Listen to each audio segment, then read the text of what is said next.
Echoes of gunfire in America. The shopping mall shooting. I've been driving nights for a while now. You get used to strange conversations, loud drunks, silent couples, awkward flings, even tearful goodbyes. But every once in a while, a ride sticks with you. Not because of what was said, but because of what wasn't. If you've ever wondered what happens when people really listen and hear each other, this ride might surprise you.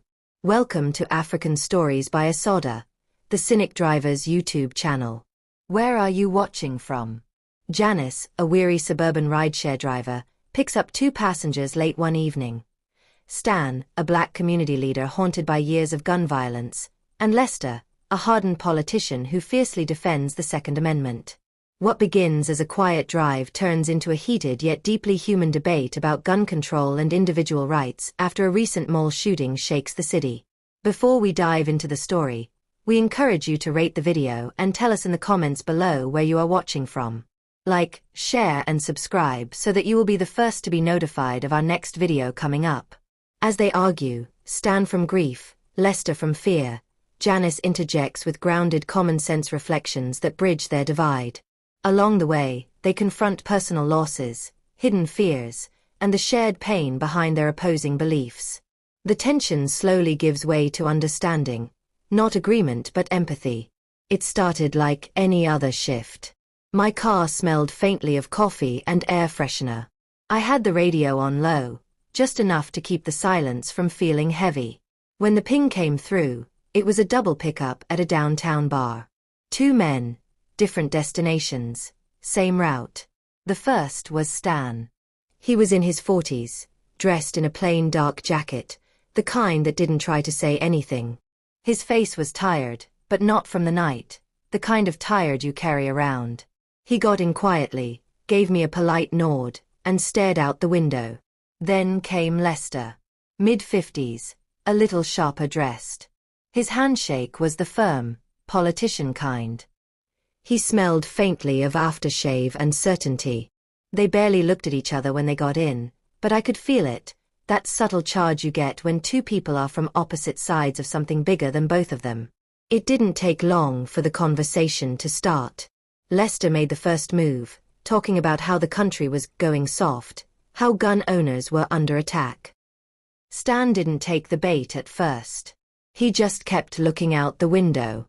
But then Lester said something about, people just need to defend themselves, and Stan turned to face him. Yeah, Stan said. Tell that to the families planning funerals this week.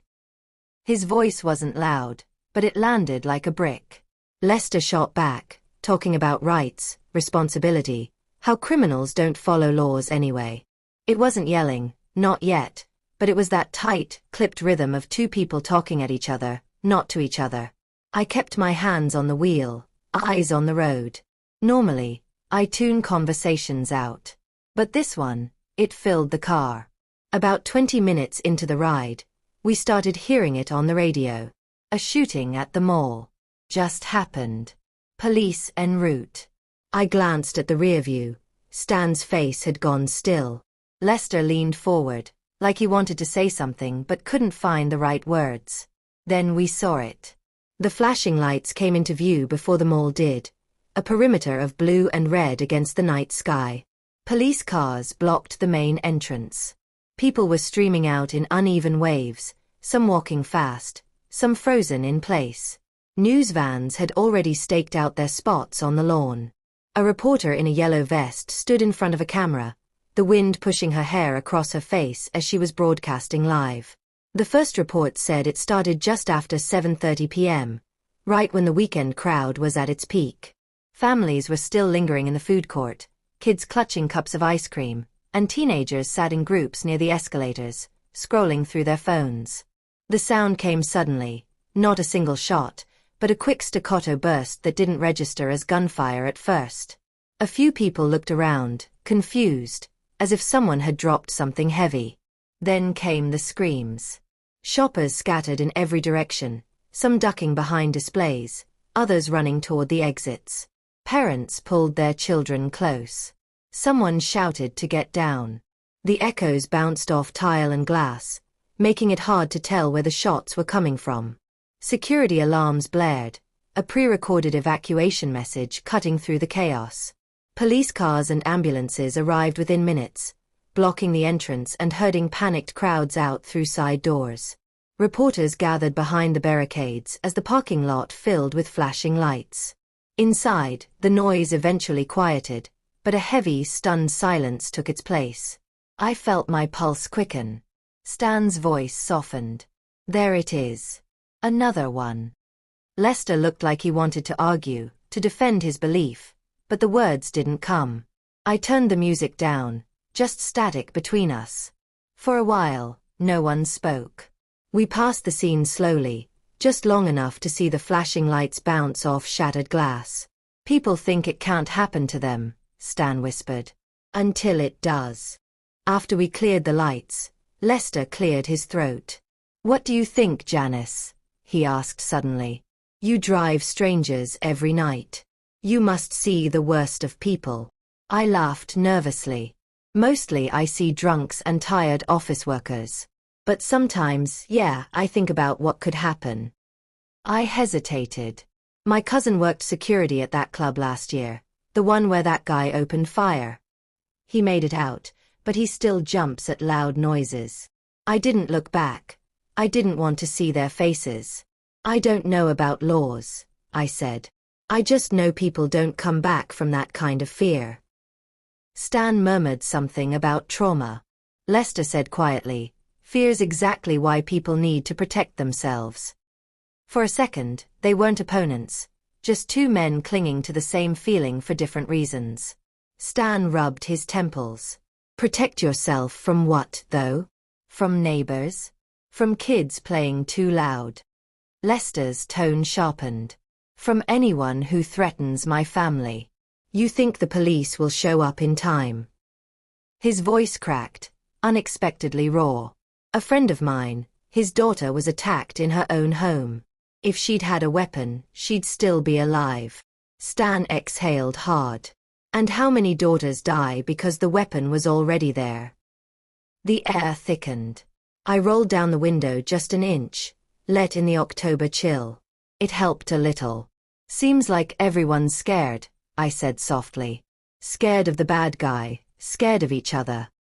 They both went quiet, and for a moment, all we heard was the hum of the car moving through the night. When Stan spoke again, his voice was softer. You ever go to a vigil, Lester? He asked. Stand in a church parking lot surrounded by candles and faces you don't recognize? You can feel the grief, thick as fog. Lester didn't answer right away. I've been to funerals, he said finally. Too many. Stan nodded. Then you know what it feels like to run out of words. The car drifted through a quiet neighborhood, porch lights, empty swings, the kind of calm that hides cracks underneath. I thought about how both men were carrying ghosts, just shaped differently. It's weird, I said. People think the argument's about laws, but it feels more like everyone's just trying to survive the world as it is. Neither of them argued that. It might have been the first time they silently agreed. We hit a red light near an elementary school. The playground was empty, swings rocking in the wind. Stan stared out at it for a long time. I spoke there once, he said. After that thing that happened in another state. Kids the same age as mine. His voice trembled. You can't stand in front of second graders and tell them to be brave when the world won't protect them. Lester's hands fidgeted. I hate that too, he said quietly. I just don't think more laws make us safer. People need to be trained, educated, armed responsibly. Stan's eyes flashed. But that's not what's happening, is it? I cut in before it got ugly again. You both sound like you want the same thing, responsibility. Maybe that's where people could start. Neither of them replied, but neither disagreed either. A siren wailed behind us, distant but eerie. It made Stan flinch. I noticed his hands, big, steady hands that trembled now. You okay? I asked. He nodded, but his jaw tightened. Lost a friend that way, he said. Police shot him by mistake. Said he was armed. He wasn't. Lester opened his mouth, then closed it. He looked uncomfortable, maybe guilty. That shouldn't happen, he said softly. It's not what the Second Amendment was meant to protect. Stan turned toward him. But it's what it's become sometimes. The air in the car shifted again. Sad, heavy, but less hostile. Maybe it's not the laws or the amendments, I said. Maybe it's that we forgot how to trust each other. Stan looked at me in the mirror, eyes tired but kind. Maybe you're right, he murmured. But trust is harder to rebuild than a law. We stopped for gas halfway through the trip. Both men got out, stretching stiff legs. I stayed in the driver's seat, pretending to scroll my phone while watching them in the reflection of the window. Stan lit a cigarette, the glow soft against the dark. Lester leaned on the hood, arms crossed. They didn't talk, just stood in silence under the harsh gas station light. It struck me how similar they looked in that moment. Two weary men, both trying to protect something invisible. When they got back in, the air felt calmer, less charged. You ever feel like no one's listening? Lester asked suddenly. I smiled sadly. All the time. But maybe that's why people talk louder. Stan chuckled. Or angrier. Same thing, I said. Noise fills the silence when no one feels heard. The highway stretched ahead, black and endless. I thought maybe we'd survived the worst of the conversation, but Lester surprised me. You know, Stan, I used to think people like you just wanted to control everything. But maybe you just want to stop burying kids. Stan glanced over, surprised. And I thought people like you just wanted to keep your toys, he said softly. But maybe you're scared too. Lester gave a small, bitter laugh. Terrified. The word hung there like fog. I tightened my grip on the wheel. Maybe that's the truth of it, I said. We're all just scared in different directions. They both went quiet, and for the first time, it didn't feel like surrender. It felt like honesty. We were about 15 minutes from Lester's stop when the radio crackled with another update about the mall shooting. Casualties still unknown. Suspect dead. I reached to turn it off, but Lester said, "Leave it." The reporter's voice was calm, clinical, listing numbers like weather stats. Stan's eyes closed. Lester rubbed his temples. Another kid, he muttered. Always another kid. The car filled with silence again, but it wasn't angry this time. Just tired. I don't know what the answer is, Lester said finally. Stan nodded. Maybe there isn't one. Maybe it's just 1,000 small ones we keep ignoring. I looked at both of them. Maybe the first answer is just not pretending it's normal. Neither of them replied, but I saw them both staring out into the night like men realizing the world might never go back to how it was. We hit the city limits, lights glowing like distant embers. Lester's stop was coming up, a quiet neighborhood lined with tidy lawns and flags fluttering on porches. I slowed at the corner, the tension drained out of the car like a tide going out. Thanks for the ride, he said. And for listening. Stan nodded to him. Take care, Lester. Lester hesitated before getting out, then said, You too, brother. He closed the door gently, like he didn't want to break the fragile peace they'd found. As I pulled away, Stan sighed, long and low. Never thought I'd find common ground tonight, he said. Neither did I admitted. But maybe that's what these rides are for. Making strangers talk to each other. He smiled faintly. Maybe the world needs more back seats and fewer podiums. After Lester got out, the car felt different. Quieter, yes, but also softer somehow. The air no longer buzzed with argument. It settled, like dust after a storm. Stan leaned back, exhaling. Man like that, he's got his reasons, he said. We all do. I nodded. It's strange, I said, how two people can fight over the same fear. He chuckled dryly. That's America in a nutshell. We drove in silence for a while. The city lights thinned, giving way to dark stretches of highway. My mind replayed the conversation, Every tense word, every pause heavy with history. I'd driven countless passengers, but none who'd made me feel like I'd just sat through something sacred and broken at the same time. You really buried that boy? I asked gently. Stan nodded. And too many before him. But I keep showing up, because someone has to. His words lingered. The hum of the tires became a metronome to his grief. You know, he said, the first vigil I ever led, I didn't even speak. I couldn't. I just stood there, holding a candle, while a mother screamed her son's name like she was trying to wake him. He paused, staring out the window. After that, I promised myself I'd never stay quiet again. I swallowed hard. That kind of pain. It changes a person. He smiled sadly. Yeah, it does. Makes you see the world as fragile. The car's headlights caught a road sign, Hope Avenue. I almost laughed at the irony. Do you ever get tired? I asked. All the time, he said. But the moment I stop caring, I start losing. I didn't say it aloud, but I understood that completely. Stan's stop was still 20 minutes away. The road curved around the lake, moonlight shimmering on the surface.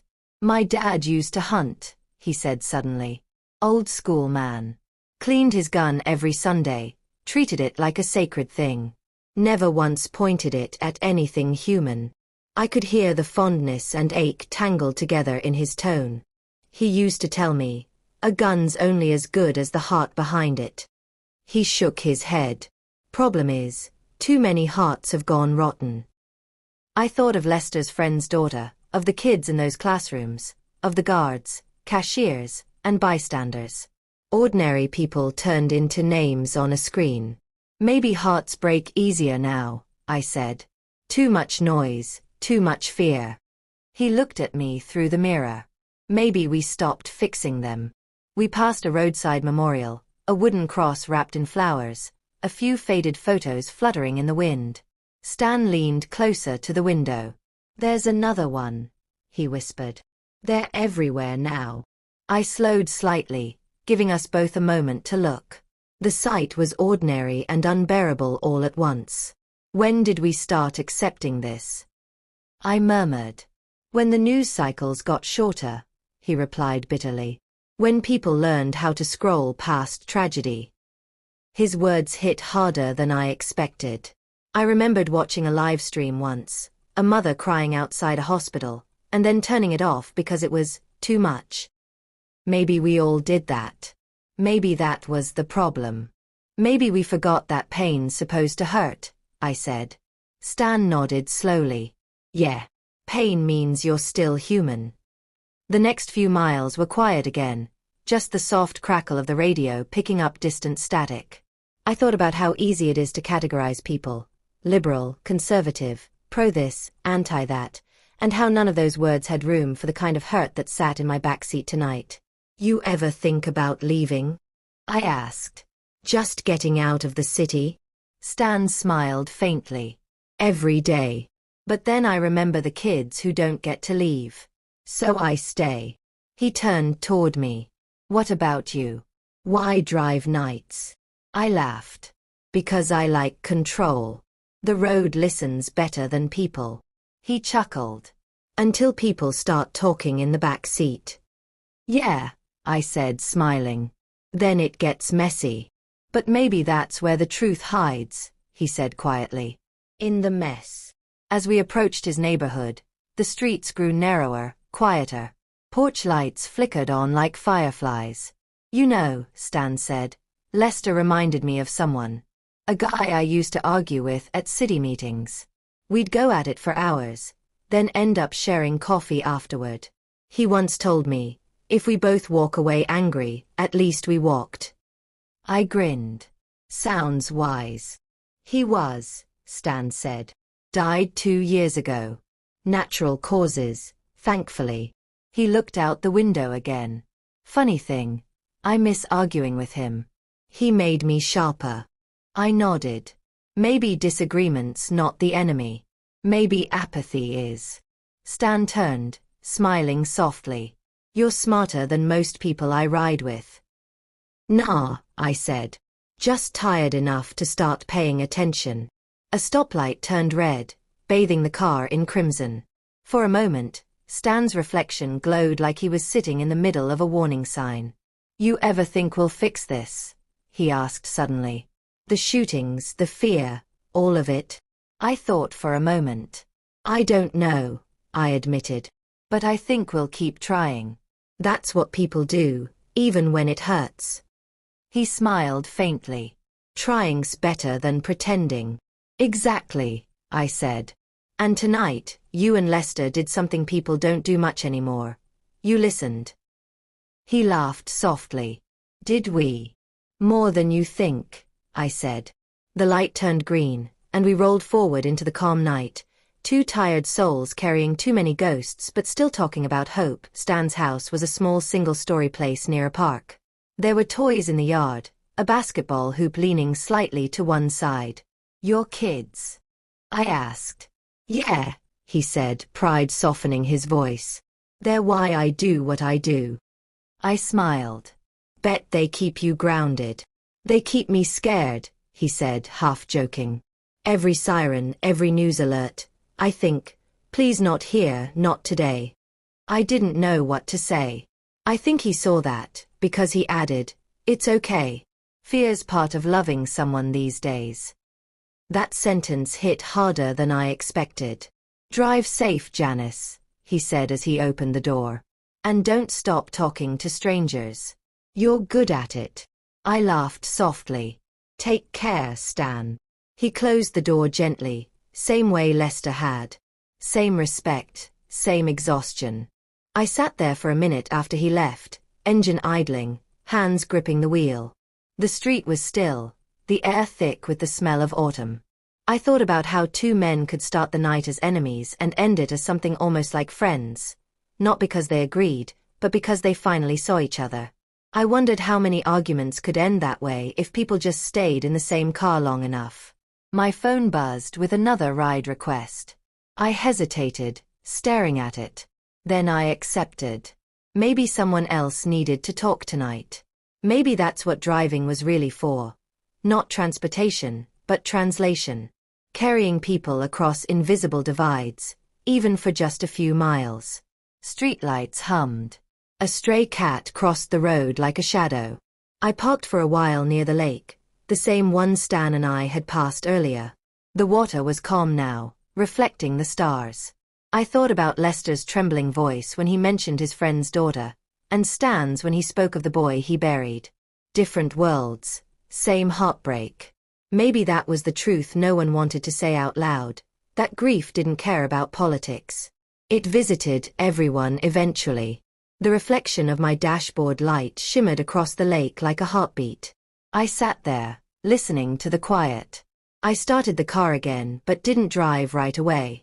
I opened the glove compartment and found an old pack of tissues, a faded photo of my niece, and a small keychain shaped like a dove, something I'd forgotten I even owned. It was from a peace march years ago. I turned it over in my hand, thinking about all the slogans, the chants, the promises. They'd felt so big back then, but life had a way of shrinking ideals into survival. Still, I clipped the dove to my keyring. Maybe it didn't mean much, but symbols only die when we stop believing in them. When I started driving again, the small silver bird swung gently under the dashboard light, like it was flying through the dark. By the time dawn touched the horizon, the roads were empty. The radio played softly, some old song about better days. I passed them all again, now taped off and quiet. The rising sun turned the shattered windows gold. It looked almost peaceful from a distance, which felt cruel somehow. But maybe that's how healing starts, not with forgetting, but with light finding the cracks. I pulled over for a moment, hands resting on the wheel. The city woke slowly around me, unaware that some people would never wake again. I whispered a small prayer, not to any god in particular, just to the world itself. Please let us do better. When I finally headed home, the streets looked softer, washed clean by morning light. I thought of Stan and Lester, their voices, their pain, their stubborn hope hiding beneath all that noise. I realized I didn't need to pick a side that night. Maybe the truth wasn't on either end of the argument, but somewhere in the middle seat between them. That space where listening lives. I parked in my driveway and sat for a long while, watching sunlight climb across my windshield. For once, the silence didn't feel empty. It felt earned.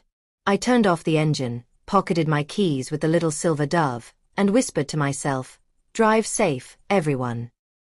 Then I stepped out into the morning, grateful for the road, the conversation, and the fragile, unfinished country we're all still trying to understand. Quiet reflection. When the ride ends, both men part respectfully, changed by the conversation. The road was nearly empty now, and the night had gone still in a way that felt almost deliberate, like the world knew enough had been said. The flashing lights of the mall were far behind us, but they still seemed to burn faintly in the back of my mind. Stan's seat in the back was empty. The faint smell of his cigarette lingered, soft and stale. Lester's side of the car was cold too, the door he'd closed so gently still echoing like a quiet punctuation mark on the night. The city didn't look different, but it felt different. I thought about the mall. About the people running. About how Stan's face didn't look surprised, just tired. About how Lester had run out of words. And about how I'd driven past so many tragedies like this without ever really feeling the silence afterward. Some rides end with laughter. Some end with silence. This one felt like it would stay with me long after the engine shut off. Moral lessons. 1. Empathy over ideology. Even the most polarized people can find understanding when they listen genuinely to each other's experiences and pain. 2. Shared humanity transcends debate. Fear, grief, and loss affect everyone, regardless of political or social stance. Recognizing common struggles softens hostility. 3. Dialogue is more powerful than shouting. Honest conversations, even uncomfortable ones, can bridge divides better than forceful argument or rigid adherence to labels. 4. Small acts can create change. Janice's simple presence and reflective insights show that one person's compassion can facilitate understanding and human connection. 5. Awareness of pain fuels responsibility. Seeing the consequences of violence or societal issues firsthand reminds people to act with care and mindfulness. Biblical lessons. 1. Love your neighbor as yourself. Mark 12 verse 31. Listening and caring for others' fears and grief exemplifies this commandment. 2. Blessed are the peacemakers, for they shall be called children of God. Matthew 5 verse 9. Janice acts as a mediator, creating space for understanding and peace. 3. Bearing one another's burdens. Galatians 6 verse 2. Stan, Lester, and Janice each carry heavy emotional burdens. Acknowledging and sharing them is an act of Christian love. 4. Humility and listening. James 1 verse 19. True wisdom comes from being quick to hear, slow to speak, a principle Janice embodies throughout the ride. 5. Light in darkness. John 1 verse 5. Even amidst grief and division, acts of compassion and honest dialogue shine as hope in a fractured world. Thanks for watching.